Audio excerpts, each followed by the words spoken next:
Let's face it, working as a clinical dietitian sucks. Really, it was the worst. I hated it. I can never get those years back, and I ask myself, why did I do it? Well, the main reason is that in school, we're fed lies based on a very outdated curriculum that tells dietitians that earning our 2 years of clinical badge is what we need to be taken seriously. Here's the truth. The very culture we live in makes it impossible for women to be taken seriously at all. And in our world as dietitians, the problem's even worse. But here's the good news. You can break free of these old-fashioned norms and refuse to live your life in this outdated clinical trajectory because you can work for yourself while you're in school. You don't need your RD credentials, and you don't need to spend any time in an awful clinical job where you're underpaid. Hi, I'm Libby Rothschild, creator of Dietitian Boss. Welcome to my channel.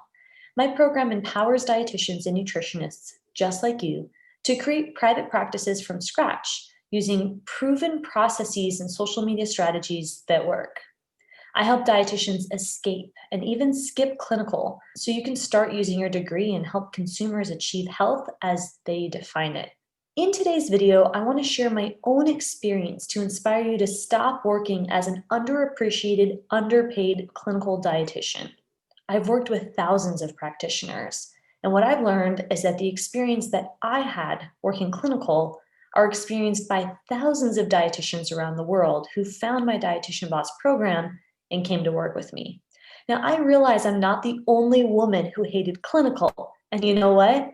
It was really helpful to find out that I wasn't alone and to know that you're not alone. By the way, if you haven't already listened, pause this video and watch this video where I share how my client Andrea is using my method to escape her clinical sentence. Then come back to my story. Okay, so more on my story. I knew I was unhappy in my clinical job every time I got my paycheck. I was living and working in New York City and getting paid so poorly that my bank account just wasn't growing. And that made me feel like a walking joke.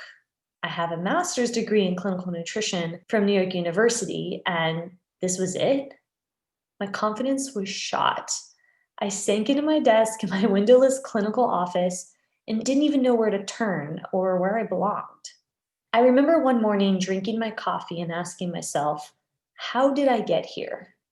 For 3.5 years, I worked in a pediatric outpatient nutrition department in a New York City hospital. I saw so many opportunities to include nutrition as a main part of care and cure with the patients, but the staff didn't value my ideas.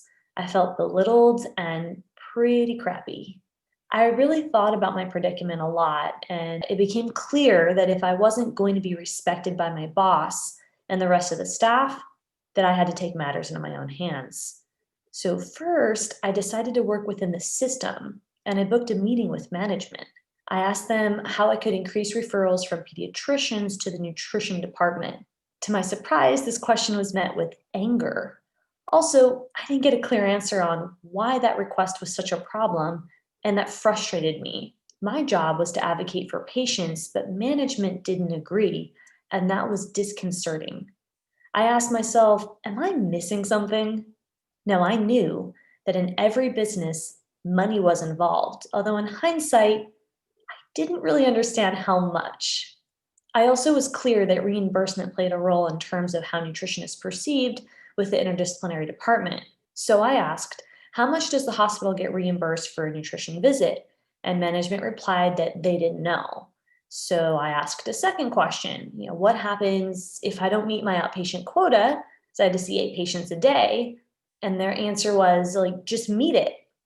And the answer was pretty abrasive, but I kept my chin up and I asked, how can I incentivize the team to refer to nutrition? And the department head said, communicate with them. So I tried that, but the system didn't respond. And this is when I really felt alone. Every day, high-risk infants, toddlers, and teens would check into my clinic and leave without hearing the word dietitian. Sitting in my office, feeling underutilized and underappreciated, like my confidence took a hit. And as women who have trained and earned the right to be successful in our field, We deserve to be in situations that build our confidence so we can reach our professional and personal potential and feel fulfilled. At least that's what I thought. I wasn't satisfied and I knew something had to change. One day, after many years of trying to make it work, I finally did it. I just said, like, I gotta go. I left my clinical job and started my own private practice, never, ever to return again. And this is how I did it. I started small from my clinical office, opened an Instagram account, and showed my face. I posted content every day. I connected with people. I helped people. I repeated the process, and I didn't give up. I started coaching and making money, and a few $1,000s a month turned into ten to $20,000 months.